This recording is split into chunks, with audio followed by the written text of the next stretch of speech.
What if I told you that the answer to your problem is not found in thinking harder about your problem? What if heaven is waiting on one decision from you, and that decision is to bless someone else? Maybe you've been praying, believing, holding on with everything you've got, and yet nothing seems to change. Today I want to share a biblical principle that can shift your perspective and, in time, shift your outcome. God bless you, and thank you for being here. Wherever you're watching from, your living room, your workplace, your car, on a break, I believe God has something specific for you. I want to talk to you today about the secret to solving problems, because every one of us faces challenges. A child who's off course, a sickness you're battling, a financial pressure that won't let up, a dream that feels impossible, and you've been praying, believing, doing what you know to do, but it seems like nothing is moving. Here's something we don't always expect. Sometimes, God will not allow you to solve your problem in your own strength, not because He doesn't love you, but because He wants to teach you a principle of the kingdom that positions you for breakthrough. The secret is this: there are moments when your breakthrough is connected to helping someone else find theirs. There are seasons when the solution to your situation is released, when you take the focus off yourself and become a blessing to someone else in your time of need, and your mind will argue with it. You'll feel tempted to say, "I can't help them. I have my own problems. I need all my energy just to fix my situation." But the truth is, if you'll take your hands off your problem and do good to someone else, God will put His hands on your problem and begin to move in ways you could never move on your own. While you're working on their situation, God is working on your situation. I know a father who struggled for years with his teenage son. It felt like they were on different wavelengths.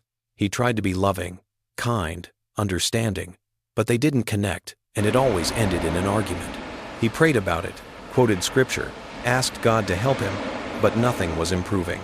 He happened to coach a neighborhood baseball team, and there was a young man on the team from a single-parent home who was falling behind in school.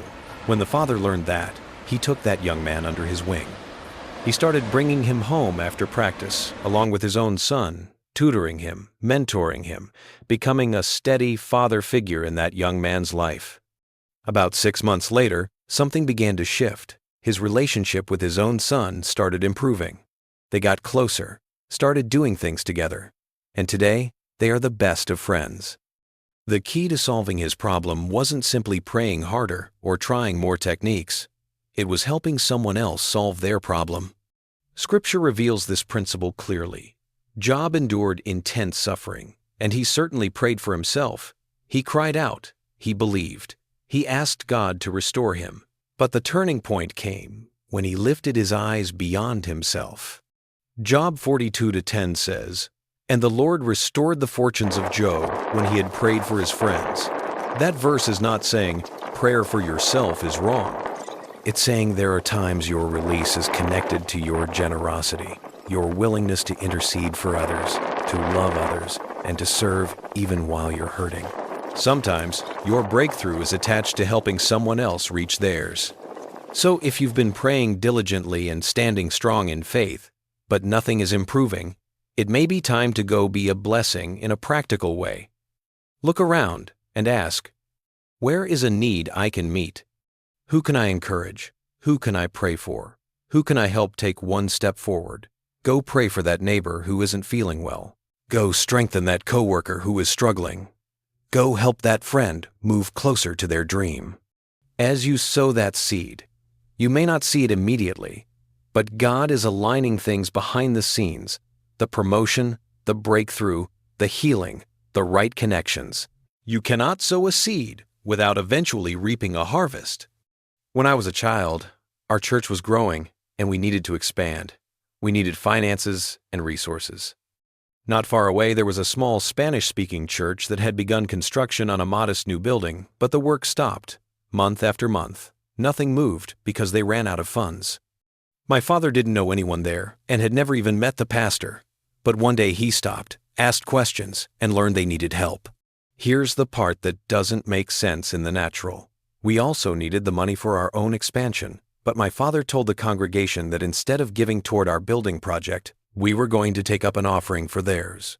Lakewood gave the funds needed to finish that small auditorium. It seemed backwards. But my father understood the kingdom principle. When you help solve somebody else's problem, God will help solve your problem.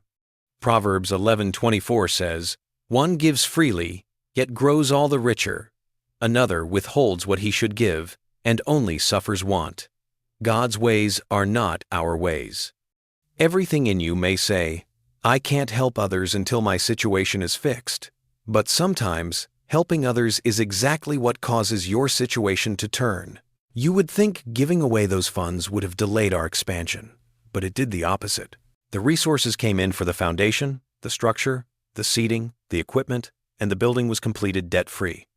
And over the years, my father expanded again and again, always with provision. I believe it was connected to that moment of obedience, helping someone else when we had needs of our own.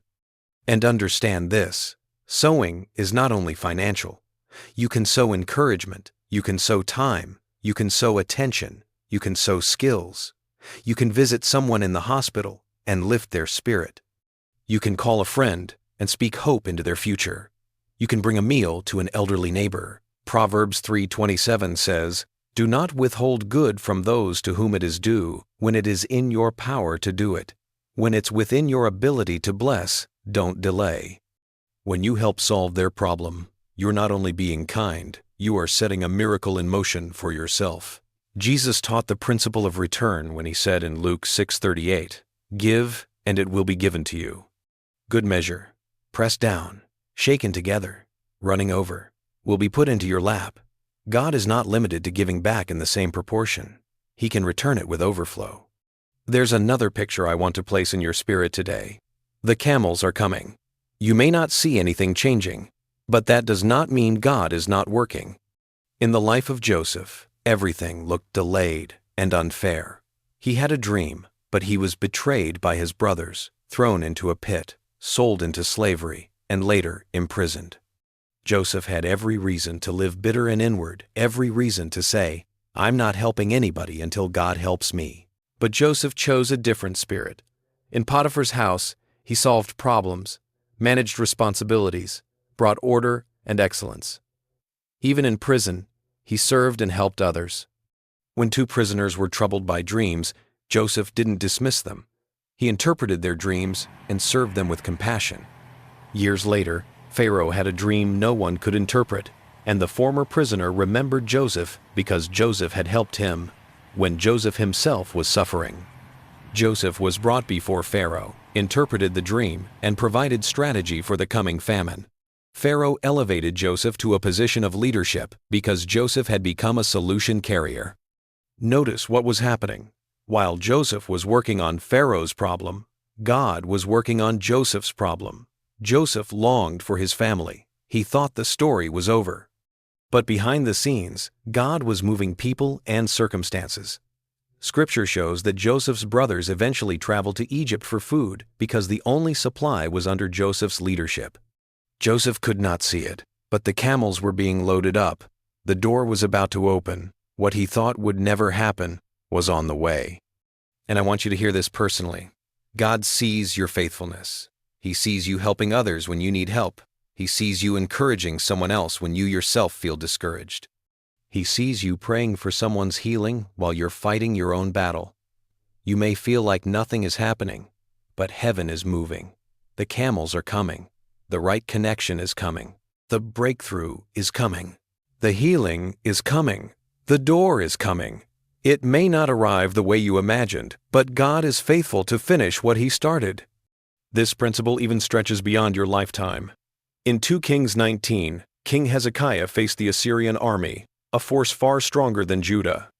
God intervened powerfully, and Isaiah made it clear that God protected Jerusalem for the sake of His servant David. David had been gone for generations, yet his obedience still produced protection for his descendants. That means when you live a life of generosity, honor, and obedience, you are not only affecting your present, you are storing up blessings that can impact your children and your children's children. Every time you help someone in need, every time you solve a problem for someone else, you are sowing seeds that can keep producing in your family line. I've also seen this in the lives of people who suffered deeply and chose to serve anyway. I think of a pastoral couple who lost their teenage son in an automobile accident. They could have shut down, become bitter, and retreated from life, but they chose to keep moving forward. In time, they started a charity in their son's name, building hospitals, schools, and orphanages around the world. At one of their orphanages in Haiti, some young men grew up there and later came to serve as interns at their church. One of those young men met their daughter, they fell in love, and eventually he became their son-in-law. Think about the wisdom of God. What started as tragedy became a story of redemption, connection, and family. They thought they were just helping others, but they couldn't see what God was preparing through their generosity. So here is the invitation today. Don't live only focused on your own problems, my stress, my shortage, my struggle, my pain. Lift your eyes. Ask God to show you someone you can bless. Because your miracle may be waiting on the other side of your obedience. Sometimes the reason you can't solve your problem is because what you need is found in helping solve someone else's problem. When you help others rise, God will make sure you rise. When you help someone else shine, God will make sure you shine. And what you sow in one season can return in another season in ways you never imagined. If you're in a difficult time, now is not the time to become inward. It's the time to look for opportunities to do good. If your dream feels impossible, find a way to help someone else move closer to theirs. Keep praying, keep believing, keep working, but add this: keep blessing, keep serving, keep sowing, because while you're working on their problem, God is working on yours. And even if you can't see it yet, the camels are coming. Let me speak this over you with faith. The seeds you've sown have not gone unnoticed. God has recorded your faithfulness. He has seen every sacrifice you made, every time you showed up when you could have stayed home, every moment you served when you were tired, every act of kindness you did when you had needs of your own. Get ready for surprises. Get ready for God to show out in your life. Get ready for unusual favor, uncommon breakthroughs, and doors you didn't see coming.